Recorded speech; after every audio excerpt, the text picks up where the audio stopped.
Buenas tardes a todos, a todas y a todos. Soy Mariela Estudios Ramírez, logopeda especializada en feminización y armonización de la voz. Hoy hago este pequeño vídeo para contestar una pregunta que es bastante recurrente entre las preguntas que me llegan cada día por WhatsApp, por las redes sociales, por la web.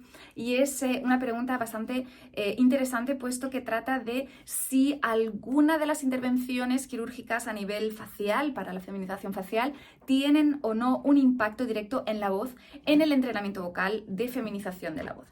Vamos a empezar este vídeo por etapas. Vamos a ir primeramente explicando un poquito cuáles son las intervenciones quirúrgicas más comunes que pueden realizarse a nivel del rostro para dar características anatómicas más femeninas. Sobre todo la demanda proviene, por supuesto, de mujeres transgénero, pero no solo, porque hay intervenciones, por supuesto, que van a ser de tipo estético y que personas cisgénero, pueden perfectamente solicitar también. Entonces, vamos a ir viendo cada una de estas intervenciones quirúrgicas, ver un poquito cuáles son las consecuencias o los impactos que pueden o no tener en la voz y en la feminización de la voz. La primera intervención, que creo que es la más común, sería la rinoplastia. He hecho hace unos meses un vídeo sobre la rinoplastia y os invito de ir a ver este vídeo, porque efectivamente hablo de manera detenida de cada una de las funciones de la nariz y, por supuesto, de cuáles son las problemáticas que pueden surgir a nivel vocal si esta cirugía no está realmente bien hecha, ¿no? Entonces, para resumir un poquito este vídeo, solo deciros que lo que es la nariz tiene tres funciones básicas, que es la primera, filtrar el aire, la segunda, calentarlo y la tercera, humidificarlo. ¿Qué es lo que pasa con las rinoplastias? Que la mayoría de las veces los cirujanos o los otorrinos pues no respetan tanto esas funciones como la estética. Entonces, ¿qué es lo que pasa? Que efectivamente acabáis con una nariz preciosa, pero a nivel de la función nasal, pues no se ha respetado, por lo que acabáis o con una fosa nasal siempre tapada, o con la otra, o con las dos, o a veces también con siempre una producción de mucosidad que os va cayendo en la garganta y que, por supuesto, tiene un impacto directo en la voz. ¿Qué es lo que pasa con este tipo de intervención? Que efectivamente, a nivel vocal va a influenciar directamente lo que es la resonancia vocal o incluso el color de la voz. ¿De qué manera puede influenciar esa intervención quirúrgica a nivel de la nariz vuestra voz? Pues tan sencillo como que si me tapo una nariz, veis lo que está pasando, ¿no? Mi voz está haciendo mucho más nasal. Si me tapo las dos, todavía peor. Y, por supuesto, si constantemente tengo mucosidad que me cae en la garganta, voy a estar carraspeando. El carraspeo, acordaros que es un gesto bastante irritativo, por lo que estoy creando irritación constantemente, y esto es un círculo vicioso. Entonces, por supuesto, esto va a afectar, por un lado, aquí a la resonancia de la voz. Vais a tener una voz mucho más nasal, en lo que es la mucosidad que puede producirse o puede ir corriendo de la nariz o bajando, de la nariz a la garganta, pues por supuesto es algo bastante molesto y que va a afectar a lo que es la salud de la voz. Entonces, recomendaciones, pues por supuesto, ir a ver el vídeo si queréis, porque ahí hay más cositas que digo, pero recomendaciones, por supuesto, volver a ver a vuestro otorrino, hablarle de esta temática, de esta problemática, de lo que sentís, de cómo vais teniendo estas pequeñas molestias a nivel de la nariz, si es a nivel de la mucosidad, a veces surgen también otras problemáticas, y por supuesto que el cirujano os proponga soluciones. ¿Qué es lo que pasa con las chicas que empiezan a trabajar con nosotros, con mi compañero Damián y conmigo, y que tienen una rinoplastia hecha y que efectivamente aparecen este tipo de problemáticas? Pues nosotros, por supuesto, damos soluciones de bienestar y salud vocal que van a poder mejorar su calidad de vida o su día a día, mejorar también la voz para la realización de nuestros ejercicios, pero no son soluciones curativas a largo plazo, van a ser más soluciones paliativas como para reconfortar de manera momentánea esas molestias, pero por supuesto quien tiene la mano sobre esto, o la última decisión, es por supuesto el otorrino, así que os aconsejo por supuesto de consultar con el médico. Otras intervenciones, por ejemplo, a nivel de la mandíbula. Habitualmente a nivel de la mandíbula, en una biología anatómicamente masculina, una anatomía biológicamente masculina, puede ser que este hueso sea un poquito más cuadrado, y habitualmente lo que se propone a través de dentro de la boca, no se deja por supuesto cicatriz fuera, lo que se hace es ir a limar este hueso. Pueden surgir otro tipo de demandas, como por ejemplo se puede avanzar un poquito el mentón poniendo una prótesis, hay otro tipo también de intervenciones.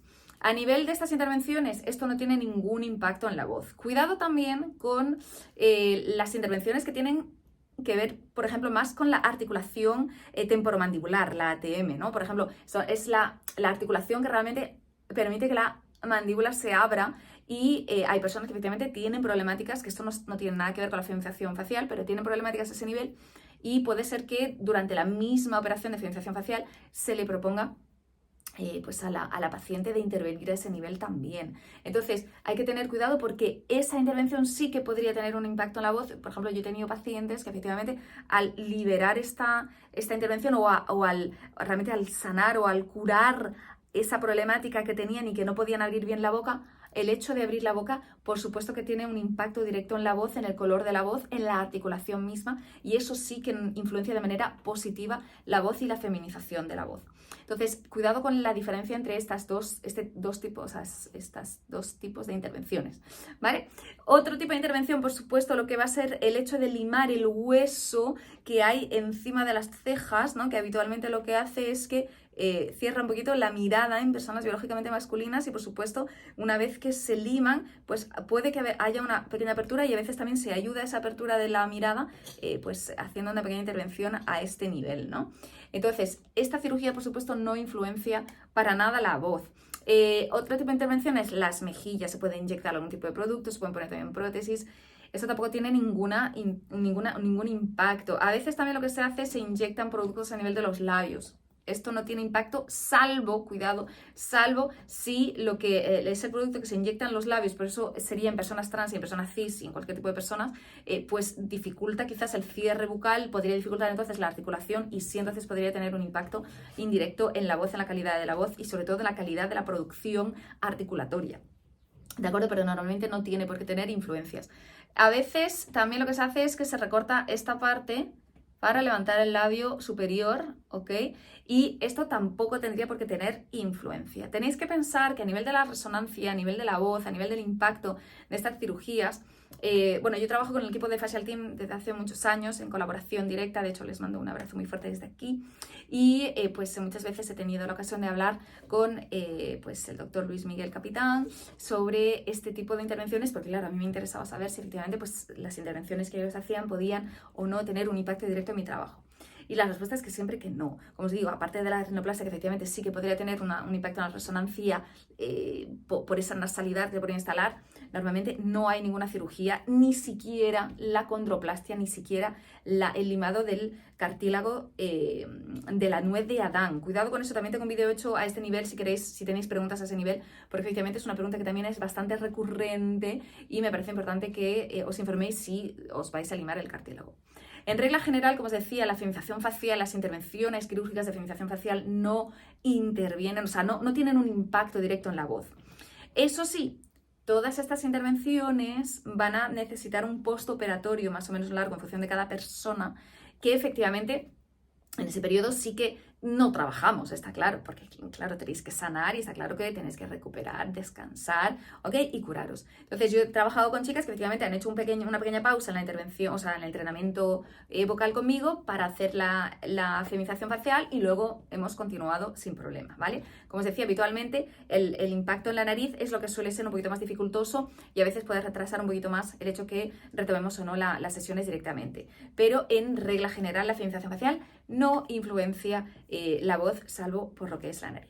Bueno, pues espero haber contestado a esta pregunta. No dudéis, por supuesto, en dejarme vuestros comentarios, vuestras preguntas aquí debajo. También sabéis que me podéis mandar WhatsApp en cualquier momento del día, ¿de acuerdo? En relación a cualquier temática que deseéis que yo pues trate en mis vídeos y también si tenéis preguntas y, por supuesto, si deseáis una primera cita informativa conmigo. La podéis mandar al 0034 625 144647. Podéis, por supuesto, darle a la campanita aquí abajo para abonaros a mi canal, para que os informemos directamente, bueno, os informe YouTube directamente cuando haya un nuevo vídeo, por si os interesan estos vídeos. Por otra parte, podéis seguirnos, por supuesto, por las redes, por Instagram, por Facebook y bueno, y abonaros a nuestra agenda mensual, que es bastante interesante y en la que siempre hay regalitos, consejos, novedades, etcétera, etcétera. Os mando un abrazo muy fuerte, cuidarse mucho y nos vemos prontito. ¡Chao, chao!